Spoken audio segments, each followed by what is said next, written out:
Welcome to Investment Solutions by EDEC Risk Institute. We're going to talk about diversification. Diversification is a fascinating concept. It's a very important form of risk management that we use in constructing portfolios.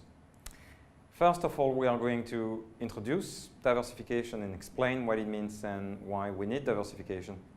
Then we are going to talk about the scientific approach to diversification. And finally, we are going to talk about the naive approach to diversification, trying to compare those two approaches in terms of how effective they can be. OK, so let's start with the reason why we may or may not need diversification. Well, let's think about the problem the following way. Let's assume that one can form reliable return forecasts.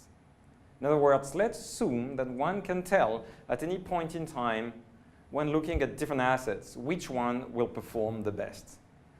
Well, in this case, there is no need for diversification. In other words, you should not hold a well-diversified portfolio if you have a good understanding of which asset is going to perform best.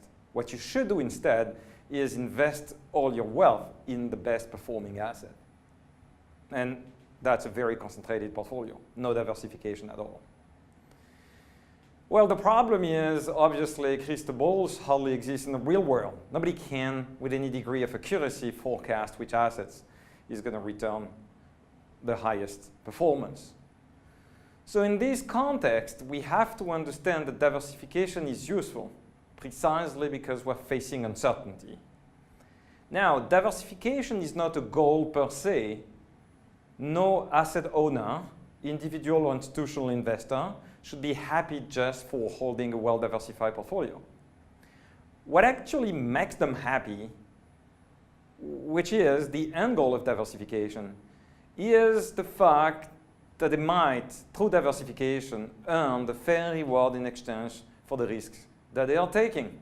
So the end goal is extracting risk premia, harvesting risk premia in the most efficient way. Well, precisely now, turning to scientific diversification, well, that's exactly what scientific diversification is all about, trying to extract risk premia, to harvest risk premia in the most efficient way. To see this, let's take a look at a formal definition of the reward per unit of risk. This reward per unit of risk is often defined in terms of the Sharpe ratio. So if you look at the numbers here, the Sharpe ratio of a portfolio is expected return on the portfolio minus risk-free rate. So on the numerator, you get excess return, which is the risk you're going to enjoy by the return you're going to enjoy by taking risk, dividing by portfolio volatility, which is a measure, a quantitative measure of risk.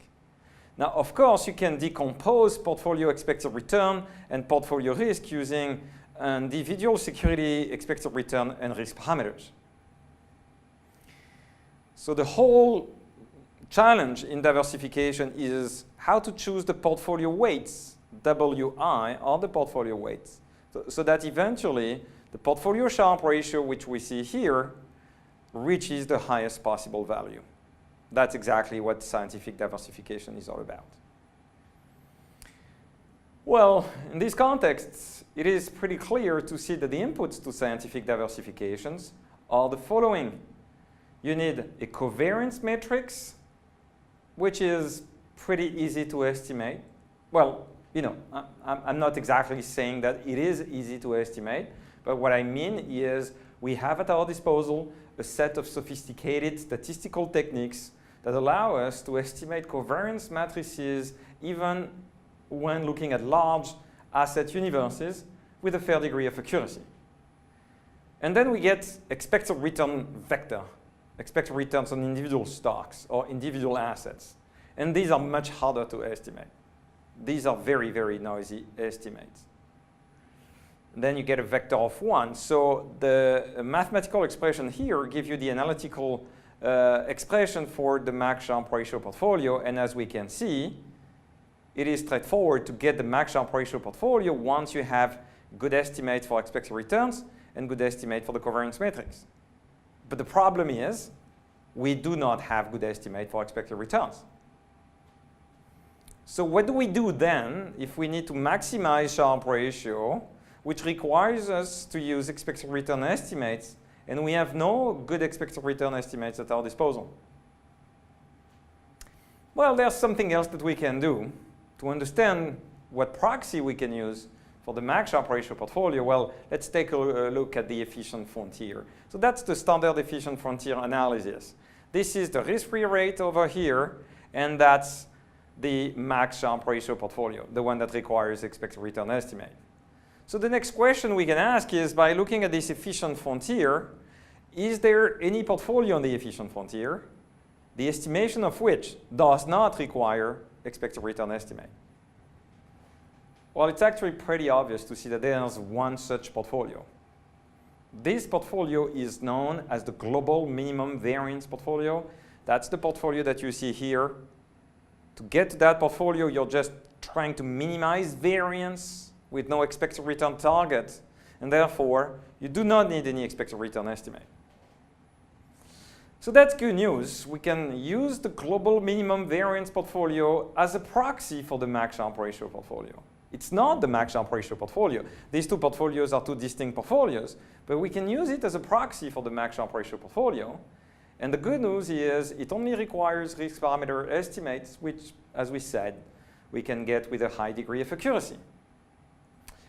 Well, so the next question is, how good a proxy for the max Sharpe ratio portfolio would that global minimum variance portfolio turn out to be? And this is where we get the bad news. Well, the global minimum variance portfolio does not outperform a very simple and extremely naive equally weighted portfolio that does not require the use of any sophisticated statistical technique or optimization technique. So in other words, global minimum variance portfolios are not better than equally weighted portfolios in terms of Sharpe ratios. They are better in terms of volatility. They have a lower volatility, but they do not have a higher Sharpe ratio.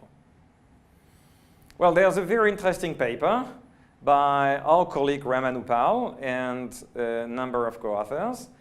Very influential paper that has shown that if you test across many models, many data sets, none of these sophisticated implementations of the global minimum variance portfolio outperform consistently equally weighted portfolio in terms of Sharpe ratio. Well, I guess then the next question is, well, maybe an equally weighted portfolio is our best proxy for the max Sharpe ratio portfolio. So maybe we should think about naive diversification as opposed to scientific diversification as a way to construct portfolios. Okay, so what's the goal of naive diversification? Well, naive diversification does not try to extract risk premia in the most efficient way. It doesn't try to maximize the risk-adjusted performance of a portfolio. Well, that's what scientific diversification does. Naive diversification only aims at building well-balanced portfolio. Like an equally weighted portfolio is well-balanced. No asset has a greater importance than the other. Okay, so do we think about equally weighted portfolio as the naive approach to scientific diversification? So that's kind of trying to accomplish what scientific diversification accomplishes, but doing it in a naive way? Is equally weighted portfolio the only way to think about naive diversification? Well, the answer to this question is negative. We have learned recently that it might be extremely useful to think about not only equalizing dollar contributions of assets to a portfolio, but also equalizing risk contributions of assets to a portfolio. And we have reasons to believe that if you have to use a naive approach to diversification, trying to equalize risk contribution, it's called equal risk contribution portfolios, ERC portfolio, also known as risk parity portfolios. We have reasons to believe that these risk parity portfolios are better proxies for max Sharpe ratios portfolios compared to equally weighted portfolios. Well, if you think about diversification in the most simple and, going back to the proverbial definition, remember, it's all about a farmer going to the market, and the farmer brings eggs to the market, and the proverbial wisdom tells the farmer, well, you don't want to hold all the eggs in the same baskets. You want to have many different baskets. Well, it doesn't necessarily mean an equally weighted portfolio. What it means is, in a deep way, that the risk contribution from underlying uncorrelated risk factors should be all equal. That's what it should mean. And taking a close look at diversification eventually leads you to the conclusion that, as opposed to be looking at assets, you may want to look at underlying risk factors that impact these assets.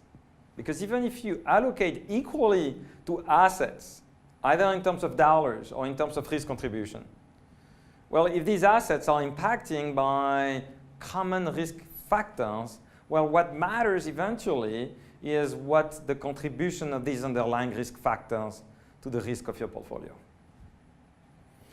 In the end, diversification is much more an art than a science.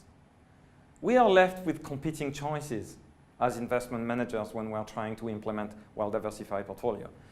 On the naive approach, we have to make a choice between an equally weighted portfolio, which is equal dollar allocation, or a risk parity portfolio, which is equal risk allocation from correlated assets, or a factor risk portfolio, which is equal risk contribution from underlying uncorrelated factors.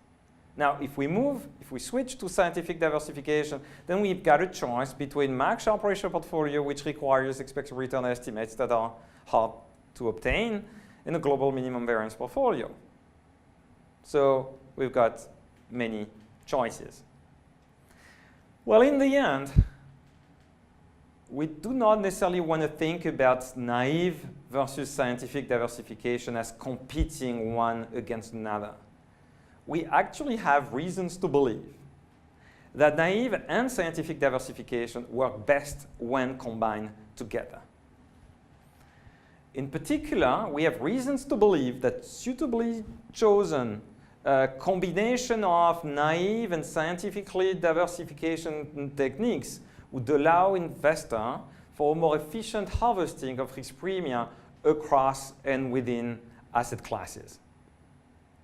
This is an invitation for you to take a closer look at our website, where you will find lots of resources in terms of how to implement diversification and how to harvest risk premia in the most efficient way across and within asset classes. Thanks for your attention.